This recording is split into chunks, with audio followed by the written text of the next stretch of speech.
നമസ്കാരം. ഇന്നത്തെ പ്രധാന വാർത്തകളുമായി ഷാജി കടക്കൽ. ഇന്ന് ഓഗസ്റ്റ് 8, 2025 വെള്ളി. വാർത്തകളിലേക്ക്. കർണാടകയിലടക്കം വോട്ടർ പട്ടികയിൽ വൻതോതിൽ ക്രമക്കേട് നടന്ന രാഹുൽ ഗാന്ധിയുടെ ആരോപണങ്ങൾ ഖണ്ഡിച്ച് തെരഞ്ഞെടുപ്പ് കമ്മീഷൻ. ആരോപണത്തിന് പിന്നാലെ രാഹുൽ ഗാന്ധിക്ക് തെരഞ്ഞെടുപ്പ് കമ്മീഷൻ കത്തയച്ചു. ഇന്നലെ നടത്തിയ പത്രസമ്മേളനത്തിൽ ഉന്നയിച്ച ആരോപണങ്ങളുടെ പശ്ചാത്തലത്തിൽ കർണാടകയിലെ മുഖ്യ തെരഞ്ഞെടുപ്പ് ഓഫീസറാണ് രാഹുൽ ഗാന്ധിക്ക് കത്തയച്ചത്. വോട്ടർ പട്ടികയിൽ നിന്ന് ഒഴിവാക്കപ്പെട്ടവരുടെ പേരുവിവരങ്ങൾ, വോട്ടർ പട്ടികയിൽ ഉൾപ്പെട്ട അനർഹരുടെ വിവരങ്ങൾ തുടങ്ങിയവയെല്ലാം ഒപ്പിട്ട സത്യവാങ്മൂലത്തിനൊപ്പം സമർപ്പിക്കാനാണ് തെരഞ്ഞെടുപ്പ് കമ്മീഷന്റെ നിർദ്ദേശം. ഇതിനായുള്ള സത്യവാങ്മൂലത്തിന്റെ മാതൃകയും തെരഞ്ഞെടുപ്പ് കമ്മീഷൻ രാഹുലിന് അയച്ചു നൽകി. വിഷയത്തിൽ ആവശ്യമായ തുടർ നടപടികൾ സ്വീകരിക്കാനാണ് ഈ നടപടിയെന്നും കത്തിൽ പറഞ്ഞിട്ടുണ്ട്. എന്നാൽ പ്രതിജ്ഞാപത്രം നൽകില്ലെന്നും പൊതുപ്രവർത്തകനായ താൻ പരസ്യമായി പറയുന്നത് കളവാണെങ്കിൽ കമ്മീഷൻ നടപടിയെടുക്കട്ടെ എന്നും രാഹുൽ ഗാന്ധി തിരിച്ചടിച്ചു. കർണാടകയിലെ തെരഞ്ഞെടുപ്പ് കമ്മീഷന്റെ വെല്ലുവിളി ഏറ്റെടുക്കാൻ തയ്യാറാണെന്ന് KC വേണുഗോപാൽ MP. എല്ലാ തെളിവുകളും കാണിക്കാമെന്നും ജനാധിപത്യം സംരക്ഷിക്കാൻ വേണ്ടിയുള്ള പോരാട്ടമാണെന്നും അദ്ദേഹം വാർത്താസമ്മേളനത്തിൽ പറഞ്ഞു. കർണാടകത്തിൽ ഇന്ന് മാർച്ച് സംഘടിപ്പിക്കുമെന്നും ജനാധിപത്യം സംരക്ഷിക്കാൻ വേണ്ടിയുള്ള പോരാട്ടമാണ് നടക്കുന്നതെന്നും. രാഹുൽ ഗാന്ധി സ്വന്തം തലച്ചോറ് പരിശോധിപ്പിക്കണമെന്ന് മഹാരാഷ്ട്ര മുഖ്യമന്ത്രി ദേവേന്ദ്ര ഫഡ്നാവിസ്. 2024 മഹാരാഷ്ട്ര നിയമസഭാ തെരഞ്ഞെടുപ്പിൽ BJPയും തെരഞ്ഞെടുപ്പ് കമ്മീഷൻ ചേർന്ന് വോട്ട് മോഷണം നടത്തിയെന്ന രാഹുൽ ഗാന്ധിയുടെ ആരോപണത്തിന്റെ പശ്ചാത്തലത്തിലാണ് ഫഡ്നാവിന്റെ ഈ പരിഹാസം. ഒന്നുകിൽ അദ്ദേഹത്തിന്റെ തലച്ചോറിന് കളവ് പോയെന്നും അല്ലെങ്കിൽ തലച്ചോറിൽ നിന്ന് ചിപ്പ് കാണാതായിട്ടുണ്ടെന്നും അതുകൊണ്ടാണ് ഇത്തരം പരാമർശം നടത്തുന്നതെന്നും ഫഡ്നാവിസ് പ്രതികരിച്ചു. തൃശൂരിലും വോട്ടർ പട്ടികയിൽ അട്ടിമറി നടന്നതായി സംശയമെന്ന് CPI നേതാവ് VS സുനിൽകുമാർ. കഴിഞ്ഞ ലോക്സഭാ തെരഞ്ഞെടുപ്പിൽ തൃശൂരിലെ വോട്ടർ പട്ടികയിൽ അട്ടിമറി നടന്നിട്ടുണ്ടോ എന്ന സംശയം ബലപ്പെടുന്നതായി സുനിൽകുമാർ പറഞ്ഞു. രാഹുൽ ഗാന്ധിയുടെ വെളിപ്പെടുത്തൽ ഞെട്ടിപ്പിക്കുന്നതാണെന്നും ഇലക്ഷൻ കമ്മീഷൻ രാഷ്ട്രീയവൽക്കരിക്കപ്പെട്ടുവെന്നും VS സുനിൽകുമാർ അഭിപ്രായപ്പെട്ടു. ഒഡീഷയിലെ ജലശേറിലെ ഒരു ഗ്രാമത്തിൽ മതപരിവർത്തനം ആരോപിച്ച് മലയാളികളായ 2 ക്രിസ്ത്യൻ പുരോഹിതരെയും 2 കന്യാസ്ത്രീകളെയും ബജ്രംഗ് പ്രവർത്തകർ ആക്രമിച്ചെന്ന് പരാതി. 2 വർഷം മുമ്പ് മരിച്ച ക്രിസ്ത്യൻ മതവിശ്വാസിയുടെ വീട്ടിൽ നടന്ന ചടങ്ങിൽ പങ്കെടുക്കാനാണ് 2 പുരോഹിതന്മാരും കന്യാസ്ത്രീകളും ഗ്രാമത്തിലെത്തിയത്. രാത്രിയിൽ ചടങ്ങുകളെല്ലാം കഴിഞ്ഞ് മടങ്ങുന്നതിനിടെയാണ് ആക്രമണത്തിനിരയായത്. പുരോഹിതരെയും കന്യാസ്ത്രീകളെയും 70ഓളം ബജ്രംഗ് പ്രവർത്തകർ തടഞ്ഞുവെച്ചുവെന്നും ആക്രമിച്ചുവെന്നാണ് പരാതി. സംഘപരിവാർ സംഘടനകളുടെ ക്രൈസ്തവ വേട്ട അവസാനിപ്പിക്കണമെന്ന് സീറോ മലബാർ സഭ. ഒഡീഷയിൽ മലയാളി വൈദികരെയും കന്യാസ്ത്രീകളെയും ആക്രമിച്ച സംഭവത്തിലാണ് സഭ പ്രതിഷേധം ഉയർത്തുന്നത്. ആക്രമണം ഉണ്ടായ സ്ഥലത്ത് പോലീസ് എത്തിയിട്ടും കേസെടുത്തില്ലെന്ന് നിയമ സംവിധാനങ്ങളെ വർഗീയ ശക്തികൾ നിയന്ത്രിക്കുന്നുവെന്നും സഭാ പ്രസ്താവനയിൽ പറഞ്ഞു. BJP ഭരിക്കുന്ന സംസ്ഥാനങ്ങളിൽ ക്രൈസ്തവർ അരക്ഷിതാവസ്ഥയിലാണെന്നും കേന്ദ്ര സർക്കാർ അടിയന്തരമായി ഇടപെടണമെന്നും സീറോ മലബാർ സഭ വക്താവ് പറഞ്ഞു. ഡബിൾ എഞ്ചിൻ സർക്കാരിൽ പുരോഹിതരെയും കന്യാസ്ത്രീകളെയും വേട്ടുകയാണെന്ന് കോൺഗ്രസ് നേതാവ് KC വേണുഗോപാൽ.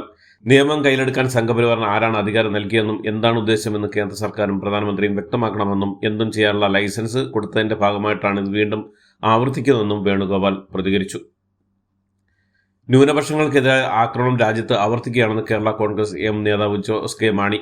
ക്രൈസ്തവരെ ഭീഷണിപ്പെടുത്തുകയാണെന്നും രാജ്യത്ത് ജീവിക്കാൻ കഴിയാത്ത അവസ്ഥയിലായിരിക്കുന്നുവെന്നും ചിലരുടെ മാത്രം രാജ്യമാക്കാനുള്ള ശ്രമമെന്നും ഇത് ഗൗരവമായി എടുത്ത് മുന്നോട്ട് പോകണമെന്നും അദ്ദേഹം പറഞ്ഞു. മതപരിവർത്തനം ആരോപിച്ച് 2 മലയാളി വൈദികരെയും 2 മലയാളി കന്യാസ്ത്രീകളെയും ബജ്രംഗ് പ്രവർത്തകർ ഒഡീഷയിൽ കയ്യേറ്റം ചെയ്ത സംഭവത്തിന്റെ പശ്ചാത്തലത്തിലാണ് പ്രതികരണം. അമേരിക്കയുടെ ഇറക്കുമതി തീരുവ വർധന കേരളത്തിന് വലിയ ആഘാതമുണ്ടാക്കുമെന്ന് CPM സംസ്ഥാന സെക്രട്ടറി MV ഗോവിന്ദൻ. ഇന്ത്യക്ക് അധിക തീരുവ ഏർപ്പെടുത്തിക്കൊണ്ടുള്ള US നടപടി ഏറ്റവും കൂടുതൽ ബാധിക്കുക ഇന്ത്യയിലെ ടെക്സ്റ്റൈൽസ് മേഖലയായിരിക്കുമെന്ന് കീടെക്സ് MD സാബു M ജേക്കബ് വാർത്താ സമ്മേളനത്തിൽ പറഞ്ഞു. പ്രതിസന്ധി നിലനിന്നാൽ കീടെക്സിൽ പിരിച്ചുവിടലേക്ക് അടക്കം പോകേണ്ടി വരുമെന്നും സാബു M ജേക്കബ് പറഞ്ഞു. നിയമസഭാ നടപടിക്രമങ്ങൾ കടലാസ് രഹിതമാക്കുന്ന ഈ നിയമസഭാ പദ്ധതിയുമായി ബന്ധപ്പെട്ട് ഉയർന്ന അഴിമതി ആരോപണങ്ങളുടെ പശ്ചാത്തലത്തിൽ പദ്ധതി പ്രവർത്തനങ്ങളും ചെലവഴിച്ച തുകയും സംബന്ധിച്ച വിശദമായ റിപ്പോർട്ട് ലഭ്യമാക്കണമെന്നാവശ്യപ്പെട്ട് സ്പീക്കർക്ക് കത്ത് നൽകി പ്രതിപക്ഷ നേതാവ് VD Satheesan. Nilambur sub register ഓഫീസിൽ വിജിലൻസ് പരിശോധനയിൽ 4700 രൂപ പിടിച്ചെടുത്തു. ഓഫീസ് ഫയലിൽ റൂമിൽ സൂക്ഷിച്ച ആധാരങ്ങളുടെ പകർപ്പിൽ നിന്നാണ് പണം കണ്ടെത്തിയത്. പണം അനധികൃതമായി വാങ്ങിയത് ഏത് ഉദ്യോഗസ്ഥനാണെന്ന് കണ്ടെത്താനായിട്ടില്ല. ആധാരമെഴുത്തുകാരും ഇടനിലക്കാരും മുഖേന ഉദ്യോഗസ്ഥർ കൈക്കൂലി വാങ്ങുന്നുവെന്ന വിവരത്തിലാണ് വിജിലൻസ് മിന്നൽ പരിശോധന നടത്തിയത്. തുടർച്ചയായ 3-ാം വർഷവും പ്രവർത്തന ലാഭത്തിൽ കുതിച്ചു കൊച്ചി മെട്രോ. കഴിഞ്ഞ സാമ്പത്തിക വർഷം 33.34 കോടി രൂപയുടെ പ്രവർത്തന ലാഭമാണ് കൊച്ചി മെട്രോ നേടിയത്. അനധികൃതമായ സേവനത്തിൽ നിന്ന് വിട്ടുനിൽക്കുന്ന ആരോഗ്യവകുപ്പിലെ പ്രൊബേഷൻ ഡിക്ലെയർ ചെയ്യാത്ത 444 ഡോക്ടർമാർക്കെതിരെയും പ്രൊബേഷൻ ഡിക്ലെയർ ചെയ്ത 157 ഡോക്ടർമാർക്കെതിരെയും നടപടി സ്വീകരിച്ചു വരുന്നതായി ആരോഗ്യവകുപ്പ് മന്ത്രി വീണ ജോർജ് അറിയിച്ചു. അനധികൃതമായ സേവനത്തിൽ നിന്ന് വിട്ടുനിൽക്കുന്ന പ്രൊബേഷൻ ഡിക്ലെയർ ചെയ്യാത്ത 81 ഡോക്ടർമാരെയും പ്രൊബേഷൻ ഡിക്ലെയർ ചെയ്ത 3 ഡോക്ടർമാരെയും ഉൾപ്പെടെ 84 ഡോക്ടർമാരെ കഴിഞ്ഞ ഒരു വർഷത്തിൽ പിരിച്ചുവിട്ടുവെന്നും മന്ത്രി വ്യക്തമാക്കി. കേരളത്തിലെ DCCC പുനഃസംഘടനയുമായി ബന്ധപ്പെട്ട ദില്ലിയിൽ വീണ്ടും തിരക്കിട്ട ചർച്ചകൾ. നിലവിലെ ഭാരവാഹികളടക്കം മറ്റാരെ ആയിരിക്കും പുതിയ പട്ടിക വരികയെന്നാണ് വിവരം. ഇതോടെ KPCC ജംബോ കമ്മിറ്റി ആയിരിക്കും വരികയെന്ന് ഉറപ്പായി. ശബരിമലയിൽ സെപ്റ്റംബർ ആഗോള അയ്യപ്പ സംഗമം നടത്തുമെന്നും മന്ത്രി VN വാസവൻ. സെപ്റ്റംബർ 16-നും 20-നും ഇടയിലായിരിക്കും പരിപാടി നടത്തുകയെന്നും കേരളത്തിനകത്തും പുറത്തുനിന്നുള്ള സംഘടനകളായിരിക്കും ക്ഷണിക്കുകയെന്നും മന്ത്രി പറഞ്ഞു. എറണാകുളത്ത് മെട്രോ ട്രാക്കിന് മുകളിൽ നിന്ന് ചാടിയ യുവാവ് മരിച്ചു. മലപ്പുറം തിരൂരങ്ങാടി സ്വദേശിയായ നിസാറാണ് മരിച്ചത്. വടക്കേക്കോട്ട മെട്രോ സ്റ്റേഷനിലാണ് യുവാവ് ട്രാക്കിൽ നിന്ന് റോഡിലേക്ക് ചാടിയത്. ഗുരുതര പരിക്കേറ്റുന്ന നിസാറിനെ എറണാകുളം മെഡിക്കൽ ട്രസ്റ്റ് ആശുപത്രിയിൽ എത്തിച്ചെങ്കിലും ജീവൻ രക്ഷിക്കാനായില്ല. കൊടിശനിയും സംഘവും കണ്ണൂർ സെൻട്രൽ ജയിലിൽ വെച്ചും ലഹരി സംഘത്തെ നിയന്ത്രിക്കുന്ന ജയിൽ വകുപ്പിന്റെ റിപ്പോർട്ട്. ജയിലിനകത്തും പുറത്ത് ലഹരി മരുന്ന് വിൽപ്പനയുണ്ടെന്നും റിപ്പോർട്ടിൽ പറയുന്നു. കൊടിശനി, കിർമാണി മനോജ്, ബ്രൂട്ടോ എന്നീ തടവുപുള്ളികളാണ് നേതൃത്വം നൽകുന്നത്. റിപ്പോർട്ടിന്റെ പശ്ചാത്തലത്തിൽ കൊടിശനിയെ കണ്ണൂർ സെൻട്രലിൽ നിന്ന് തനവൂർ ജയിലിലേക്ക് മാറ്റാനാണ് അധികൃതരുടെ തീരുമാനം. ശ്രീ പത്മനാഭസ്വാമി ക്ഷേത്രത്തിലെ B നിലവറ തുറക്കുന്നതിൽ മന്ത്രിമാരുടെ അഭിപ്രായം തേടാൻ തീരുമാനം. ക്ഷേത്ര ഭരണസമിതിയും ഉപദേശ സമിതിയുടെയും സംയുക്ത യോഗത്തിലാണ് വീണ്ടും നിലവറ തുറക്കൽ ചർച്ചയായത്. ഉപദേശ സമിതിയിലെ സംസ്ഥാന സർക്കാരിന്റെ പ്രതിനിധിയാണ് തുറക്കലിന് സുപ്രീം കോടതിയിൽ നിലപാട് അറിയിക്കേണ്ട കാര്യം എടുത്തു പറഞ്ഞത്. സംസ്ഥാനത്ത് BJPക്ക് ജംബോ കോർ കമ്മിറ്റി രൂപീകരിച്ചു. 21 അംഗ കോർ കമ്മിറ്റിയാണ് രൂപീകരിച്ചിട്ടുള്ളത്. ചേർത്തലയിൽ നിരോധിത കേസിൽ പ്രതി CM സുഭാഷിന്റെ സഹായികളെ കേന്ദ്രീകരിച്ച് അന്വേഷണം വ്യാപിച്ചു ക്രൈംബ്രാഞ്ച്. കൂടുതൽ ആളുകളെ ചോദ്യം ചെയ്താൽ കൃത്യമായ നിഗമനത്തിലെത്താൻ കഴിയുമെന്നാണ് അന്വേഷണ സംഘത്തിന്റെ പ്രതീക്ഷ. അതേസമയം ജയനമ്മ കേസിൽ സുഭാഷിനെ വീണ്ടും 6 ദിവസത്തേക്ക് ക്രൈംബ്രാഞ്ച് കസ്റ്റഡിയിൽ വിട്ടു. സംസ്ഥാനത്ത് കുതിച്ചുയർന്ന വെളിച്ചെണ്ണ വില നിയന്ത്രണത്തിന് സർക്കാർ നടപടി. അധികലാഭം ഒഴിവാക്കാൻ സംരംഭമായി ചർച്ച നടത്തിയ ഭക്ഷ്യ സിവിൽ സപ്ലൈസ് മന്ത്രിയാണ് ഇക്കാര്യം വ്യക്തമാക്കിയത്. കെയർഫെഡ് ലാഭം ഒഴിവാക്കി സഹകരിക്കാമെന്ന് അറിയിച്ച മന്ത്രി കെയർഫെഡ് ഹോൾസെയിൽ വില മാത്രമേ ഈടാക്കൂവെന്ന് വ്യക്തമാക്കി.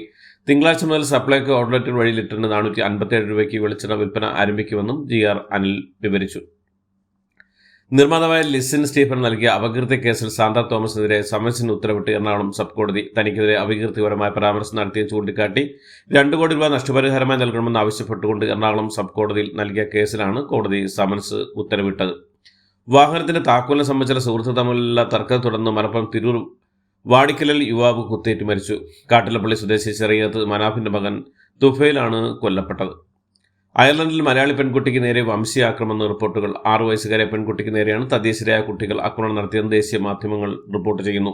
ആക്രമണത്തിനിരയായ കുട്ടി മലയാളിയാണെന്നാണ് NDTV റിപ്പോർട്ടിൽ പറയുന്നത്. കോട്ടയം സ്വദേശിയായ നിയ നവീനാണ് ആക്രമണത്തിന് ഇരയായത്. ഭീകര സംഘടനകളുമായി ബന്ധമുണ്ടെന്ന് ആരോപിച്ച് കഴിഞ്ഞ മാസം ബംഗളൂരിൽ നിന്ന് അറസ്റ്റിലായ ഷമ പർവീൺ എന്ന അനശ്രീ യുവാക്കൾക്കിടയിൽ തീവ്രവാദ പ്രത്യയശാസ്ത്രം പ്രചരിപ്പിക്കുന്ന ഒന്നിലധികം സോഷ്യൽ മീഡിയ അക്കൗണ്ട് ഉപയോഗിച്ചിരുന്നതായും ഗുജറാത്ത് ATS അന്വേഷണ അഭിപ്രായത്തിൽ അൽഖ്വയ്ദയുമായി ബന്ധമുള്ള ഒരു ഓൺലൈൻ ഭീകര മൊഡ്യൂൾ നടത്തിയിരുന്നു. കൂടാതെ ഇന്ത്യയും പാകിസ്ഥാനും തമ്മിലുള്ള സമീപകാല സൈനിക ഏറ്റുമുട്ടൽ നിരവധി പ്രകോപനപരമായ പോസ്റ്റുകളും പങ്കിട്ടുവെന്നും ATS വ്യക്തമാക്കി. കനത്ത മഴ തുടർന്ന ദില്ലിയിലും ഉത്തരേന്ത്യയിലും ഭീഷണിയായി യമുന നദിയിലെ ജലനിരപ്പ് ഉയർന്നു. യമുന നദിയിലെ നിലവിലെ ജലനിരപ്പ് അപകട നിലയ്ക്ക് മുകളിലാണെന്ന് ദില്ലി ഭരണകൂടം അറിയിച്ച് ജാഗ്രതാ മുന്നറിയിപ്പ് നൽകിയ അധികൃതർ സമീപ പ്രദേശങ്ങളിൽ വെള്ളപ്പൊക്ക മുന്നറിയിപ്പും പുറപ്പെടുവിച്ചിട്ടുണ്ട്. ഉത്തരേന്ത്യയിലാകെ കനത്ത മഴ തുടരുകയാണ്. റഷ്യൻ പ്രസിഡന്റ് വ്ളാഡിമിർ പുടിനുമായി കൂടിക്കാഴ്ച നടത്തിയ ദേശീയ സുരക്ഷാ ഉപദേഷ്ടാവ് അജിത് ഡോവൽ പുടിന് ഹസ്തദാനം നടത്തുന്ന ദൃശ്യങ്ങൾ റഷ്യൻ വാർത്താ ഏജൻസികൾ പുറത്തുവിട്ടു. റഷ്യൻ പ്രസിഡന്റ് വ്ളാഡിമിർ പുടിൻ ഉടൻ ഇന്ത്യൻ സന്ദർശിക്കുന്ന ദേശീയ സുരക്ഷാ ഉപദേഷ്ടാവ് അജിത് ഡോവൽ അറിയിച്ചു. റഷ്യൻ സന്ദർശനത്തിനിടെ ഡോവൽ ഇക്കാര്യം അറിയിച്ചത്. അതേസമയം തീയതി തീരുമാനിച്ചില്ല. എന്നാൽ ഈ വർഷം അവസാനം അത് നടക്കുമെന്നും ഇന്റർഫാക്സ് വാർത്താ ഏജൻസി റിപ്പോർട്ട് ചെയ്യുന്നു.